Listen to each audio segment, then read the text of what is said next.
Hello, I'm Austin. You join me on the river test with Graham, and today Graham is going to show me tackle and techniques of how to catch pike. I'm Graham Waterston. I'm a casting instructor and a fishing guide, and today we're going to be talking about fly fishing for pike. We're sitting on the lower river test, which you can see behind me, and in days gone by the management of pike in the chalk streams was pretty brutal. 30-40 years ago everything that wasn't a trout was taken out, but we've learnt that maintaining a population of pike is good for the biodiversity of the chalk stream, and therefore pike are no longer taken out and killed as they used to be, which has given fly fishermen another opportunity to fish on the rivers over the winter. It's become incredibly popular over the last few years, and really because pike are an aggressive predator. They take a fly very well, they're great fun to catch, and of course they grow pretty big. A pike will grow pretty fast. They will eat between 3 and 5 times their own body weight in prey species throughout a year, which means that a 10-pound pike could eat between 30 and 50 pounds of fish. Now what they eat depends entirely on how many species and what different species there are in the river.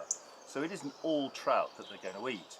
They will eat grayling and all the other coarse fish, and of course this part of the test at the lower part of the river is very much a mixed fishery that has high population of coarse fish, which enables the pike to stay pretty healthy because there's plenty of prey for them to eat. They are also cannibal, so they will eat their own prey, their own young pike. However, in the summer, when the water is low and the reed growth is high, they pretty much can be anywhere across the river. In the winter, when the water's a bit higher and a bit faster, because they're quite lazy and they're not really equipped to stay in a fast current, they tend to tuck themselves away, and quite often they find that being near the bank or in deeper holes is where they feel most comfortable. As I was saying, they will eat just about any other fish in the river. It's interesting that a pike of, let's say, 100 centimetres, so about 39-40 inches, will be about a 20-pound fish. And that length of fish, its stomach is about a third of its length. So if you've got a 20-pound fish, it's probably capable of taking a 12-inch fish. And when you look at the size of the flies, we've got to imitate those prey species, which is why we're looking at flies often between 6 inches and 12 or 14 inches long. Let's just have a look at some of the tackle that we would use. Most of the time I fish with a 9-foot 9-weight. It doesn't mean that you can't fish with a slightly heavier rod, and indeed if you want to go up to a 10-weight there's nothing much wrong with that, but a 9-foot 9-weight I find most manageable on these rivers. Generally you don't need to fish with anything but a floating line, and more often than not you're not casting great distances, so a 9-foot 9-weight is fine. It needs to be loaded with its matched line, which is normally a weight forward, quite often a specialised line for predator fishing, but any good weight forward line is okay as long as it's got a short front taper, because you need to turn over using a thick leader and a large fly. So a front taper, a short front tapered line is preferable. The reel is not that critical because although they're big fish, as long as you've got a reel that's loaded right and it's got a good length of backing and it's got the right fly line on it, as long as it's got a reasonably good disc drag, most fly reels will do the job. A lot of people who have gone to fly fishing for pike tend to use their saltwater fly fishing gear, which is all absolutely fine because most saltwater reels are strong and have very good drags on them. But you don't get really long runs on pike, so you don't need to have as good a reel as you would need for some of the saltwater species as you do for pike. Now, coming on to the terminal tackle, there are two schools of thought on leaders. Some people tend not to use wire. They will just use a long piece of single strand fluorocarbon normally, and that could be 60, 70, even 80 pound fluorocarbon. The other way of doing it is to use a slightly less strong fluorocarbon and have wire. The reason that you have wire is that pike have teeth and they will easily cut through thin nylon. So I tend to prefer the latter. So I start off with a length of about 5 or 6 feet of fluorocarbon. This is 40 pound fluorocarbon, and I put a loop at each end. And the first loop is attached to the loop at the end of your fly line. Then onto the piece of fluorocarbon I then put on another length of normally between a foot or 18 inches of wire, and again I do a loop to loop.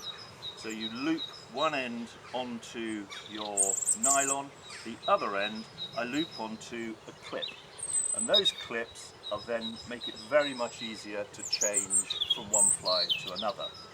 And again, it's a simple loop to loop from the wire straight onto the clip. So you end up with your fly line, loop to loop attachment to the nylon, loop to loop attachment to the wire. At the end of that is your clip onto which goes the fly. Now flies, pike are generally not that leader shy, so you don't have to worry too much about that terminal tackle, but you're looking for a stiff enough leader to be able to turn over a large fly. There's a multitude of different flies.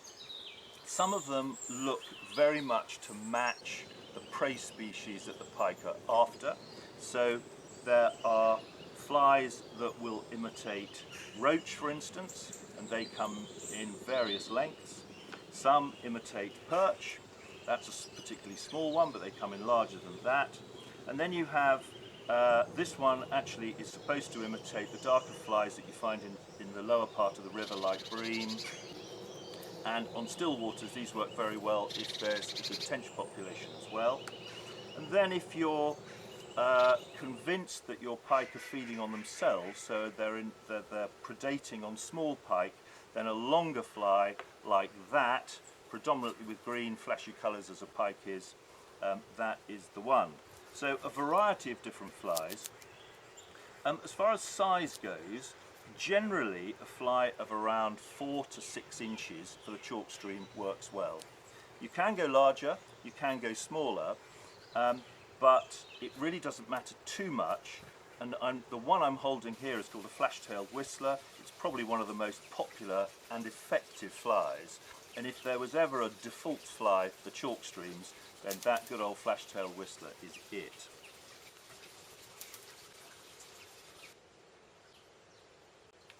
Now, we've got big flies, we've got a rod and a line that's capable of casting them, but we do have to be a bit careful, because if you're not used to using a heavier rod and a heavier line and a big fly, you do need to practice. It's really a matter of safety rather than anything else.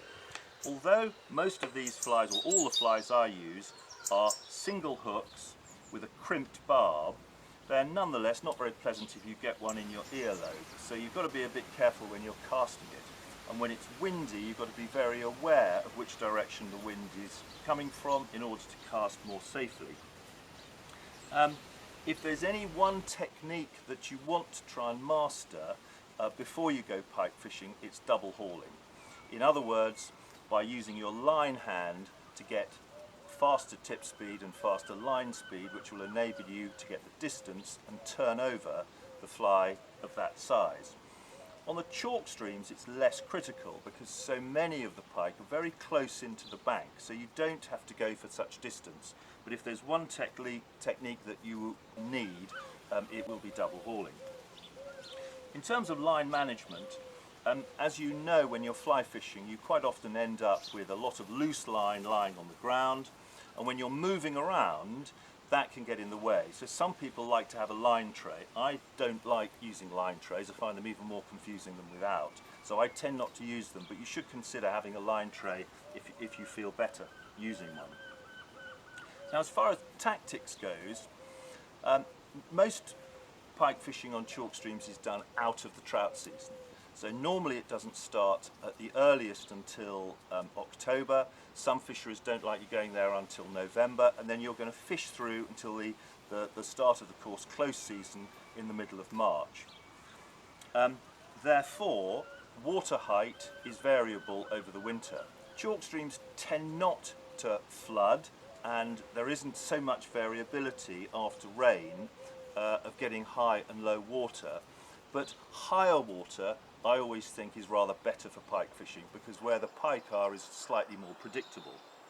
They are relatively lazy and they like to tuck themselves away where they can sit out of the current, ready to ambush their prey. They are traditionally known as ambush predators. So when you get to the water, it's worth learning how to read the water as to where you think a pike will be. A long cast just into the middle of a chalk stream quite often isn't as successful as shorter casts in particular spots, particularly deep holes, an area that's out of the current. As far as retrieving the fly, the wonderful thing about these flies is that they have a great action in the water. Most of them have a slightly heavy head, provided by beads, and they have long tails made of, this is a mixture of natural and artificial materials, but they all have a great action in the water. So when you retrieve, you do want to retrieve in short bursts so that that fly gets a good action in the water. One of the joys of fishing in moving water for pike is that it almost does it for you. If you put that into the current, it has a wonderful action. The natural movement of the current will make that work. But if you've got a particularly still part of the river, then you do need to work the fly so that it has a nice action and attracts the fish. People often ask me, how do I know when I get one, or when one takes the fly? Well, in my experience, they leave you in absolutely no doubt when they've got it. It's a fairly dynamic take. But nonetheless, even though they take it very vigorously and quite often hook themselves, you do need to what we call strip strike. And that is done by a movement of the bottom hand. So as soon as you feel the pike, then strip back with your line hand to set the hook, keeping the rod low. If you try and strike as you would do for trout by using the rod, firstly you risk pulling the fly out of its mouth, but also you risk breaking the tip of, even on a 9 weight, a relatively fragile tip.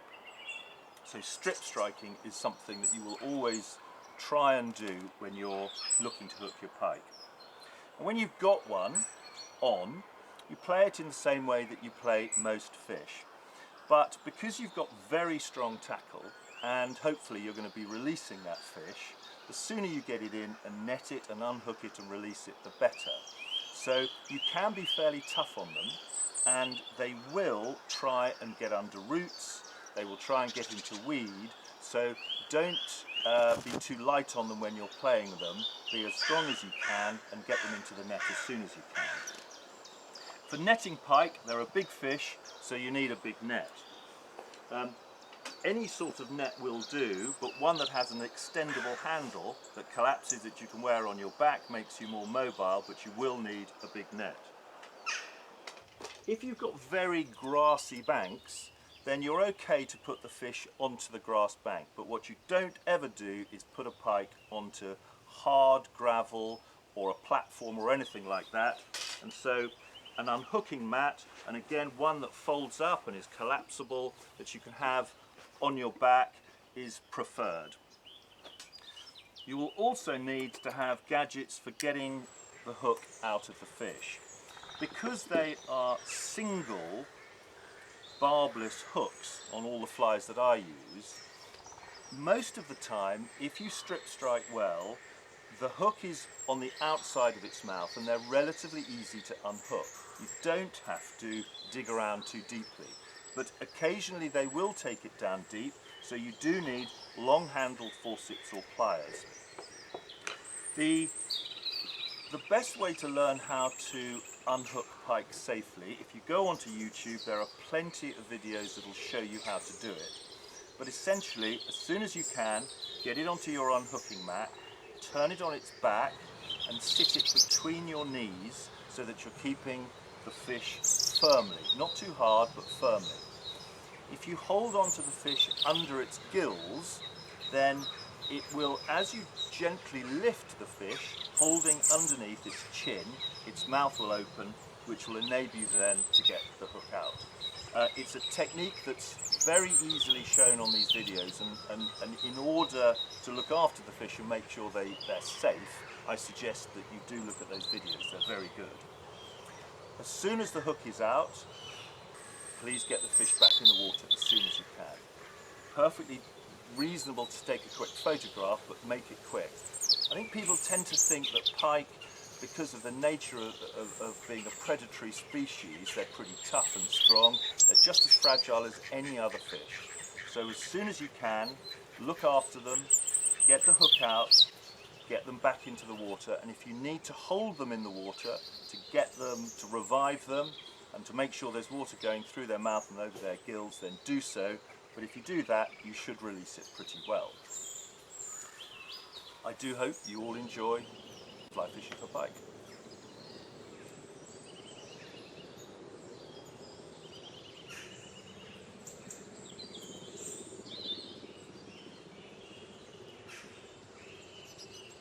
If you've enjoyed this video, please subscribe to my YouTube channel.